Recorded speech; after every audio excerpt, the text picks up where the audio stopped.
tere kõigile, Stig Merliia siinpool. Tere! Täna me räägime sellisel põneval teemal nagu ema. Meil on emadepäev siin kohe tulemas ja ilmselt on paljud, kes seda vaatavad, ise emad, aga kindlasti on kõikidel ema ja ka igasugused erinevad toredad ja ka võib-olla sellised väljakutsuvamad mälestused oma emadega. Ja täna sellest kõigest räägimegi. Ma annan siis sõnajärje sulle, Müstik. Jaa,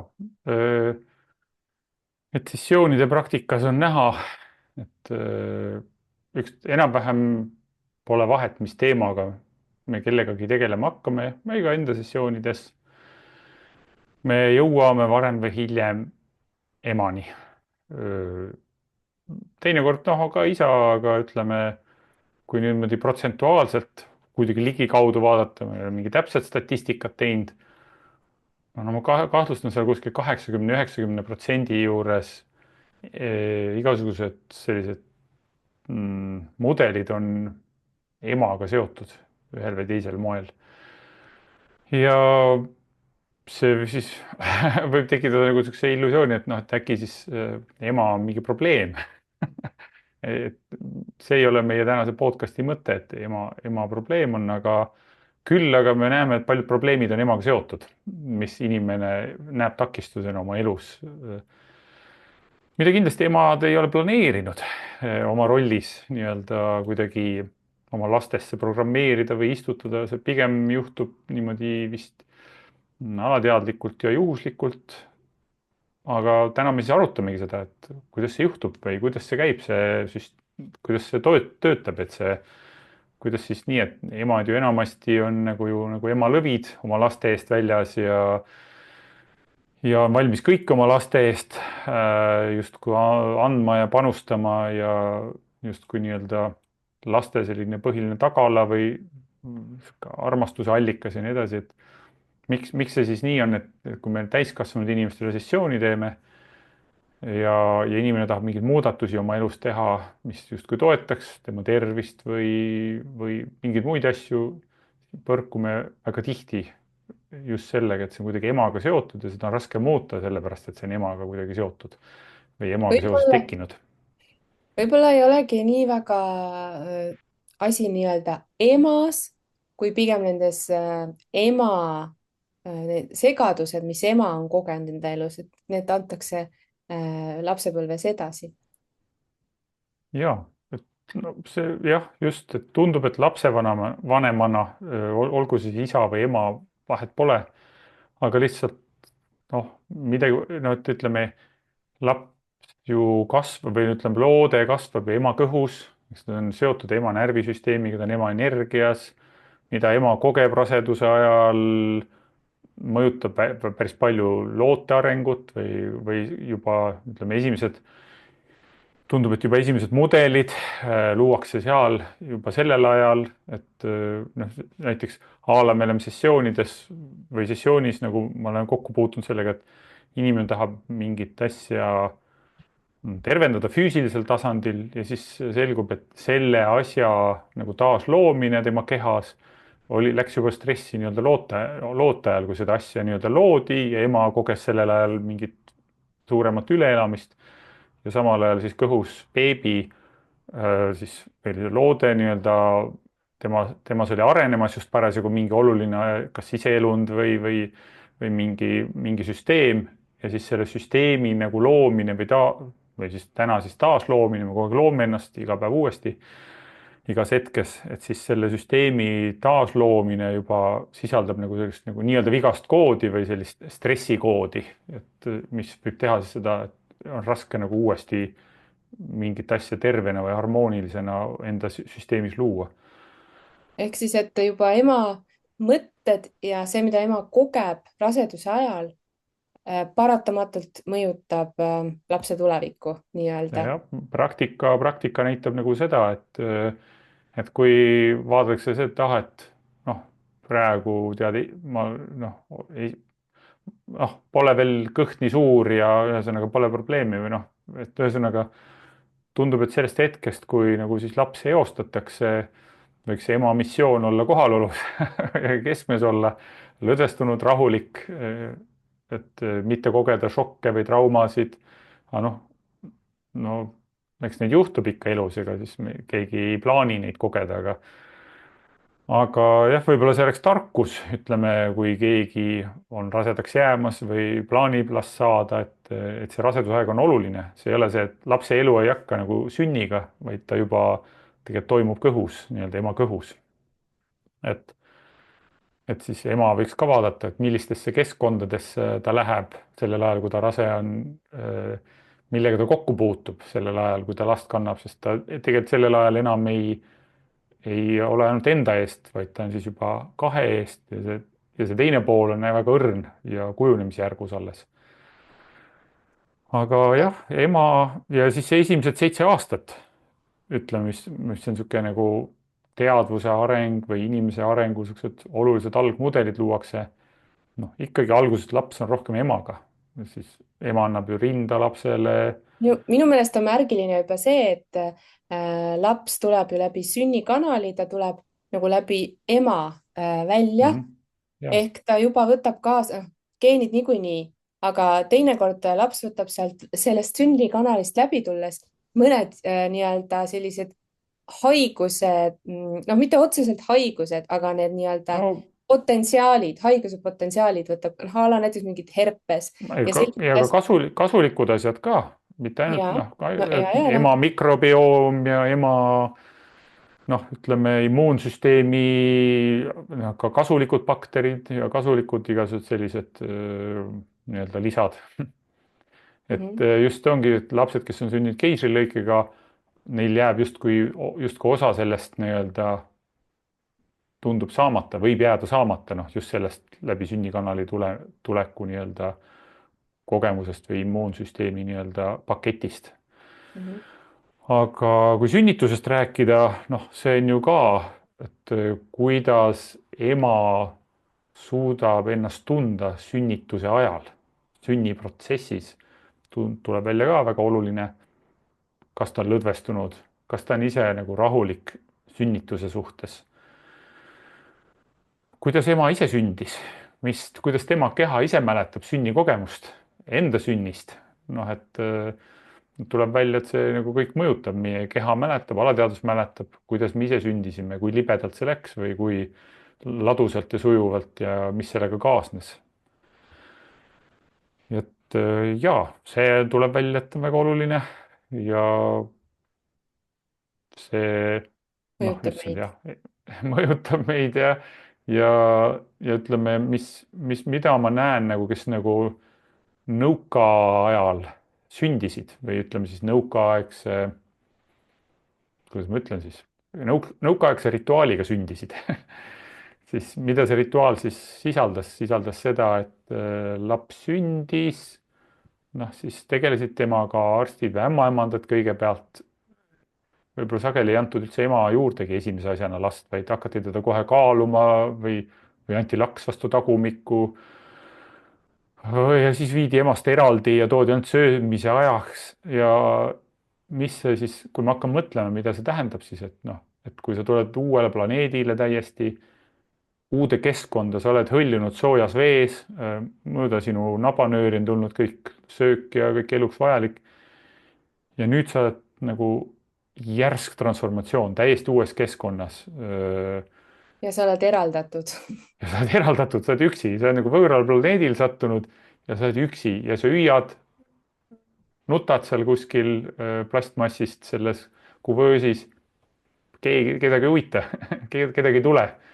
noh, ja siis inimesed mõtlevad, no huvitav, mul on niisugune nagu hüljatuse nagu energia käib minuga elus kaasas või niisugune hirm hülgamise ees, ma ei tea, mingi seletamatu hirm. noh, sest see oli baaskogemus, esimene kogemus siin planeedil. olla hüljatud nii-öelda eraldi, emast eraldi. ja see võib ka olla ema mõjutada, et noh, kui emal ei teki nagu head sidet nagu siis lastega, kui lapsed viiakse eraldi, et see vist on oluline niisugune sideme tekkimise hetk on see noh, just sünnihetk. ja kui see ei teki, siis ka emal ei pruugi niisugust head emotsionaalset sidet tekkida oma lastega. ja ta võib-olla ei oskagi hiljem ka elus nagu seda lastega luua, kui see selline eraldatus. et no sünnist võiks vist eraldi teha täiesti podcast'i, räägime võib-olla emast veel, et ja. sünd tundub, on nii oluline hetk, sellest võib-olla tegema eraldi podcast'i, et Mhm. sünnietappidest ja nii edasi. Mhm. aga noh, siis ongi edasi, et miks need 7 aastat emaga nii sa märgilise tähtsusega on. räägi sellest. võid ise ka rääkida, sa tead seda sama hästi kui mina. sa oled ma ise tean ema, küll. 3 lapse ema.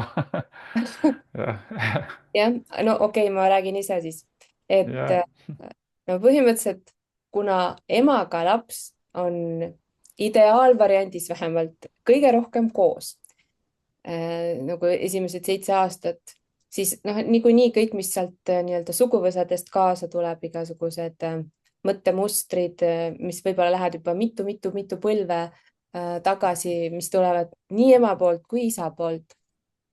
see mõjutab meid, aga ikkagi see, kuidas ema igapäevaselt ennast tunneb, mõjutab meid. pluss ja see on niimoodi, et see mitte ei ole ainult nii, et mis ema välja ütleb, sest tihti emad püüavad nagu oma lapsi säästa. ja siis, kui nad ise tunnevad midagi, nad vaatavad, et laps pealt ei näeks. aga tegelikult sellest lapsele noh, see laps tajub seda ka teisest toast, kui emal ei ole hästi, kui ema ei tunne ennast hästi, sest laps on nii tugevalt emaga seotud ja lapsed on veel nii lahti, eriti kuni 3. eluaastani, aga noh, mingil moel siiski ka 7. eluaastani, et ta saab otseinfo, nagu tal on nagu, ta on veel nagu täisteadvusel, kui ta tuleb ja tal on nagu, ta on kõigega ühenduses ja ta on emaga ühenduses, mis emaga toimub, ta tunneb kõike omal nahal ja see, kui ema näiteks siis varjab seda, võib teinekord veel rohkem segadust jah. tekitada. et mis võtme siis ema annab, kui ta varjab oma tundeid? ehk siis võti on see, et tundeid tuleb varjata. jah, elu käib Laps nii, saab et siis tunde selle võtme, varjatakse. et elus tuleb tundeid varjata, et tunnetest ei tohi rääkida või ei saa rääkida ja neid peab varjama, et see on siis see võti. ja pärast on jällegi täiskasvanud inimesed siis jälle probleem on ju, miks mu partner ei väljenda oma tundeid või miks ta on tundetu või midagi, noh, sest tal on sellised mudelid või sellised baasuskumused, et tundeid ei saa näidata või tundeid ei tohi, nendest ei tohi rääkida. mis veel emadel, ma vaatan, on keeruline, on see, kui nad ise lapsena midagi kogenud, siis selles tegevuses või selles kontekstis nagu oma lapsega teadlikult käituda tundub, et peaaegu võimatu. et selleks tõesti tuleb, ma ei tea, oma alateadvusega kuidagi tööd teha, sest jällegi noh, no, ma ei tea, näiteks lihtne näide. oletame, et ema oli ise väike laps ja tema ema oli väga kärsitu, näiteks riidesse pannes, iga kord läks väga närviliseks ja no pane oma käsi siia või noh, ühesõnaga oli väga niisugune närviline ja ärev. nüüd, kui see laps on nüüd naiseks saanud, ise, tal on endal laps ja tal on nüüd endal see 3-aastane või 4-aastane laps ees, siis alateadvus mäletab, 3-4-aastane laps, riietumise kontekst tähendab ärevat energiat, emotsionaalset energiat ja märkamatult võib siis nii-öelda ema muutuda ise närviliseks, emotsionaalseks, teadmata miks, lihtsalt ma ei tea, noh, lihtsalt tuleb lihtsalt selline tunne või selline energia. alateadvus teab, noh, et riietumine ja 3-4-aastane tähendab ärevust nii-öelda, sest see oli see, mida koges ema ise lapsena. ja mis iganes tegevused need on, söömine, riietumine, noh.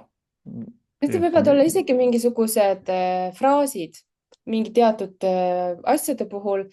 see on nii alateadlikult, me ei pane tähelegi, et me ütleme lapsele midagi, mingi konkreetse asja umbes, et ära joo niimoodi, noh näiteks. ja siis ise mõtleme, et kust see tuleb. et tegelikult see tuleb sellest, et mulle endale öeldi niimoodi, jah, aga ma ei ole seda niimoodi registreerinud ja me ei ole nagu kogu aeg nii teadlikud kõigest, mismoodi me väljendume, sellepärast et me ise oleme ju ka võib-olla tulnud töölt, oleme väsinud. me ei ole sellised nagu imeinimesed, et me oleme juba kõik oma asjad ära lahendanud, aga meil lapsed sünnivad enne seda, kui me oleme jõudnud täiesti teadlikuks saada, sest et noh, see nagu tuleb natukene nagu ajaga. Esiteks me kasvame ise, kui me vanemaks saame, me saame teadlikumaks. Tihti on niimoodi, et lapsed on juba suured. Kui sa nagu saad aru, et kuidas tegelikult oleks hea kasvatada. Aga noh, iga põlvkond saab muidugi natukene paremaks ja paremaks seda teha. Aga noh, vanasti oli eriti selline, et lapsi kasvatati justkui nagu natuke nagu ühiskonna jaoks. Et noh, et emad ju püüdsid aidata oma lapsi, et neil oleks kergem ühiskonnas hakkama saada. Ja siis õpetasid ja noh, ikkagi nagu selliseid ühest küljest nagu justkui tublisid lapsi, et minu laps oleks tubli, et minu laps saaks hakkama, aga alateadlikul tasandil on tihti emadel tegelikult see, et siis teised näevad, et mina olen tubli ema. Et teinekord võib-olla isegi ise kõiki asju ei valiks teha lapsega niimoodi, nagu ma teen, aga ma saan aru, et ühiskond ootab seda minult ja siis ma alateadlikult ikkagi nagu natuke suunan lapsi. See on võib-olla praegu natuke vähemaks jäänud, inimesed on teadlikumad, aga ütleme meie põlvkonnad ja veidi varem, kui nüüd hakkame alateadvusest nii-öelda siis järgi vaatama, et kus, mis probleemid on, siis tihti viivad need sinna, et noh, et emad ootasid meilt teatud tüüpi käitumist ja üsna jõuliselt. Ja selle taga ei olnud mitte see, et noh, ma tahan olla oma lapsega kuri. Selle taga oli tegelikult just see, et nad tahtsid nii-öelda parimat oma lapsele, tahtsid, et lapsel oleks hea, et tal oleks kerge elus hakkama saada. Sest noh, et eriti siis oli ju veel selline vaatenurk, et noh, et kui sa ühiskonnaga noh, oled nagu sünkroonis, siis sul on lihtsam. Ja tänu sellele on hästi palju nagu väga sarnaseid probleeme inimestel, noh, mis viivad ikka jälle samasse kohta, samasse vanusesse. Et tegelikult emad ju tahavad alati parimat, sest me noh, kõik emad armastavad oma lapsi. Et mõned küll vaatavad, ei, minu ema küll mind ei armastanud aga no tegelikult kindlasti mingil tasandil armastas, aga temal oli endal juba omakorda nagu väga keeruline, et ta võib-olla ei osanud üldse oma armastust väljendada. Ta isegi ei teadnud, mis see on, ta pole seda ise võib-olla üldse kunagi kogenud näiteks. Et selles mõttes on need väga huvitavad ja väga sellised nagu õrnad teemad. Jaa, absoluutselt, et ja mis nagu, ma vaatan ka, mis nagu noh, mida on noh, just see tublidus, noh näiteks, et emal on näiteks selline, oletame, et ema ja emal on selline noh, nagu sa ütlesid, muster, et ma pean tubli olema, ka laste kasvatuses pean tubli olema. Ja õigeks ajaks oma lapse kasvatatud saama. Nii ja siis on nagu see, et noh, keegi sõbranna näiteks räägib, et minu laps juba, ma ei tea, arvutab 10 piires või lööb 10, ruttu oma lapse juurde ka, on ju, et ta ka sedasama hakkaks tegema ja nii edasi, mingid muud oskused ja asjad.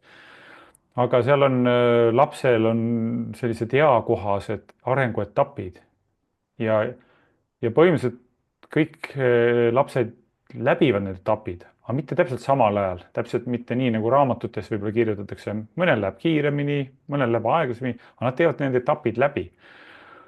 aga igal etapil on iseloom, noh, mis toimub 2-aastase lapsega, 3-aastase, 4-aastase, 5, seal on omad nagu noh, omad nagu iseloomud, noh, et näiteks 4-aastane tavaliselt või selles vahemikus, 4-aastase vahemikus laps hakkab ise noh, oma nii-öelda ego kaardistama ja oma sellist nagu, kuidas otsuste tegemise mootorit proovima, et kuidas need nupud töötavad, selle mootori nupud on ja kuidas ma ise otsuseid langetan. mis on ema jaoks või üldse lapsevanemate jaoks super tüütu. et noh, meil oleks vaja nüüd, ma tahaks oma lapse nüüd ilusasti riide panna, nii et sõbrannade jaoks oleks ka ilus. ja laps ütleb ei, ma tahan panna nüüd ühte jalga kollase soki ja teise triibulise sokid ja ma tahan nüüd selle särgi panna, selle plekilise särgi, millega kodus on mõnus olla, vot sellega ma tahan tulla nüüd poodi või peole. Ja emal on niimoodi õuduskuubis on ju, et noh, mul on siin ilus kleit võib-olla tehtud on ju tütrekesele ja ta tahab nüüd selle kõige koledama asja selga panna nagu siis, kui ma tahan oma sõbrannadele last näidata või noh, minna kokku saama nendega. et siis, aga nüüd, mis siis juhtub või mis võib juhtuda, alati ei juhtu, aga seal on potentsiaal juhtuda see, et kui see 4-aastane, kui ei teki nagu ühtegi kohta, kus ta saaks midagi otsustada, noh, loomulikult seal on mingid tervislikud piirid, ei saa ju öelda, 4-aastane ütleb, ma tahan sõidutee peale joosta ja lapsevanem, noh, kui sa tahad, mine jookse, onju. Et loomulikult lapsevanem vastutab, et laps terveks jääks ja ellu jääks, aga kuskil nagu peaks see ruum olema, kus ta saab nagu otsustamist proovida, otsustamist katsetada. Sest mis ma nagu sessioonides näinud, sina ka näed ja üldse, kes tegelevad inimestega, et see otsuste tegemise mootor on nagu nii alla surutud või seotud nii palju nagu mingi keeldude, käskude ja karistustega, et inimesel on raske oma elus otsuseid langetada. Ükstapuha, mis otsuseid, töökoha otsuseid, ma ei tea, partneri valiku otsuseid, rahalisi, mis iganes. mõnel on see nii lukku keeratud, et ta ei saagi midagi otsustada, keegi peab alati ütlema talle, mida ta peab otsustama.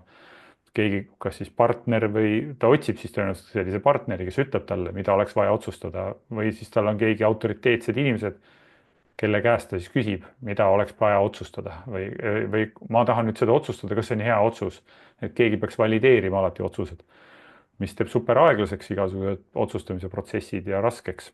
et ja teised arenguetapid samamoodi, 2-aastane, 3-aastane, 5, seal on oma iseloomud ja vanemad tahaks justkui aega, noh, enam nagu, et laps oleks juba nagu täiskasvanud, aga ta ei ole täiskasvanud ja see tekitab nagu segadust, noh, et ka näiteks selline lihtne asi, vasak-parem, vasaku parema käe kasutamine näiteks.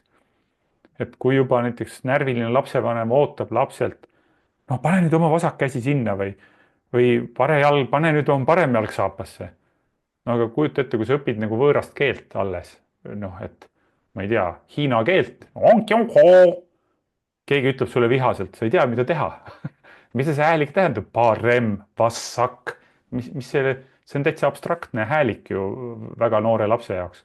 no ja siis ongi, seda alles õpime, onju, siis tuleb kannatlik olla. tõenäoliselt see ei ole mingi probleem aasta pärast või 2 aasta pärast juba. laps ise juba õpib selle ära, vaatab teiste pealt või ühesõnaga, aga sellised mitte eakohased ootused, et paljud, mida lapsevanemad ütlevad, mul on see probleem, minu 3-aastane ei tee seda või siis ta just teeb seda ja seda. noh, 5-aastasena tõenäoliselt seda enam pole. aga kui seda hästi jõuliselt nagu hakata nagu kasvatama, siis see võib hoopis nagu rohkem kahju teha kui kasu. Aga nüüd, kui rääkida veel nagu just emadest, et mida me põhimõtteliselt siis sessioonides tihti teeme, ongi just mitte, noh, tahab tulla see, et näed, oo, mu ema tegi nii ja mu ema tegi naa ja sessioonides tuleb ka näiteks, et oo, ema emotsionaalne väljendus või ma tühistan, kustutan oma ärevat turbulentsi või siis alateadlikku turbulentsi seoses ema äreva või emotsionaalse väljendamisega, no ühesõnaga, et me oleme kogenud emade poolt võib-olla selliseid hetki, mis on olnud meile keerulised, millega on olnud raske toime tulla ja mis on mõjutanud meie elukäiku või mis on mõjutanud, kuidas me asju näeme oma elus.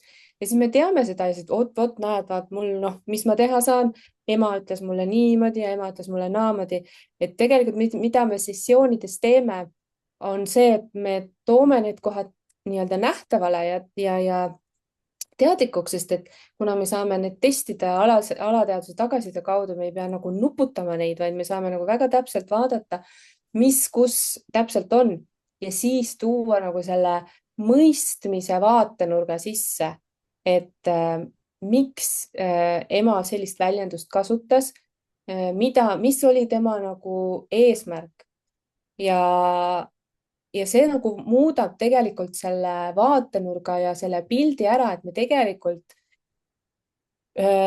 kui me nagu saame endas selle aktsepteerimise koha kätte, et ma aktsepteerin ema sellise, nagu ta on, ma valisin enda ema. Ma teadsin, et ma saan temaga nagu just need kogemused, mis mul on selleks eluks vaja olnud, et sellesse arengustaadiumisse jõuda oma hinge, noh, hingega, eks ju, nagu kus ma praegult olen. Ja siis, kui ma seda kõike teadvustan, mul on lihtsam aktsepteerida oma ema sellisena, nagu ta on. Mitte et oodata, et oleks ta teisiti teinud või oleks ta nüüd nii või oleks ta selline, et mul oleks kergem temaga rääkida või midagi, vaid see on just see, et ahah, ma mõistan, mu ema on nagu selline, ta on pakkunud mulle parimat, mida ta oskas pakkuda.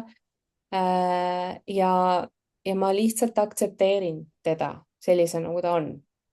Sest meil on väga erinevad suhted, osadel on väga-väga-väga toetavad emad olnud ja väga positiivsed kogemused ja mõnikord on jälle üle seotus oma emaga, et emad ei taha näiteks lahti lasta või me ise ei taha mõnikord oma emadest lahti lasta, minna ellu nagu päris iseseisvalt või siis on ka vahetevahel sellised nagu, mis me nimetame võltslojaalsuseks, et oleks aeg juba teha oma otsuseid, aga ma ei julge teha, ma äkki ema solvab või noh, ühesõnaga tegelikult neid dünaamikaid on ikka väga palju erinevaid.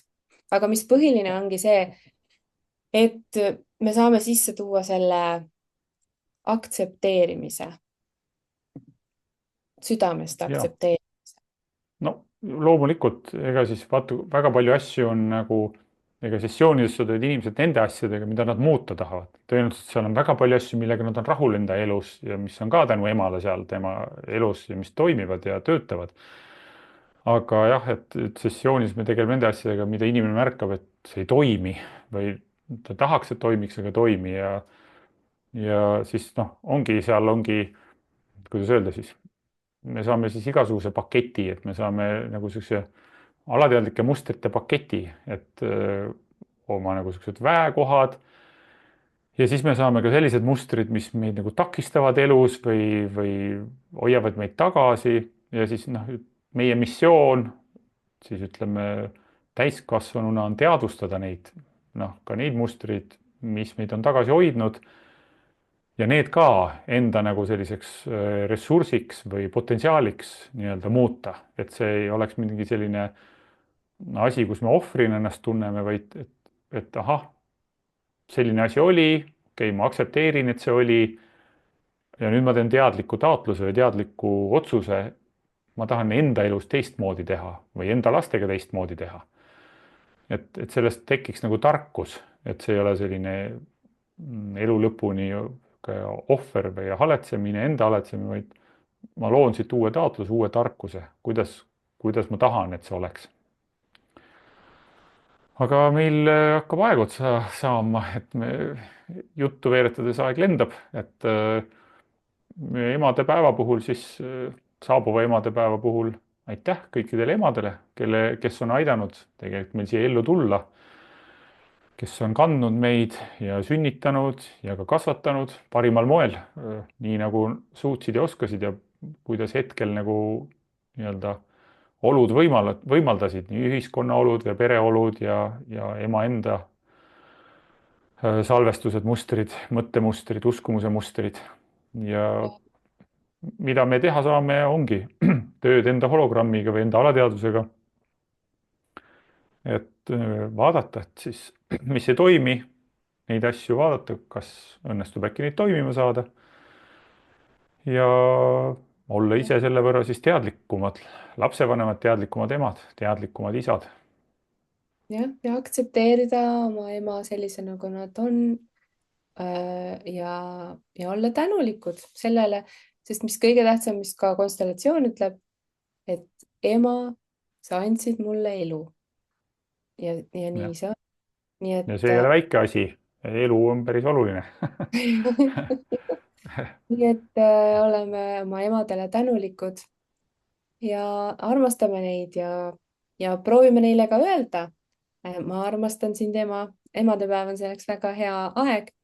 Et mõnedel on see väga lihtne, aga ma tean, et väga paljudele ei ole see väga lihtne seda öelda.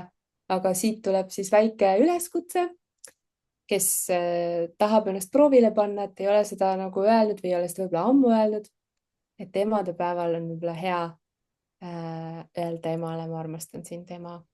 ja ma esitan ka väljakutse emadele, et kes võib-olla ei ole öelnud oma lastele, et ma armastan sind, laps või tütar või poeg, ka proovige seda, et kuidas seda oleks nii-öelda häälega väljendada.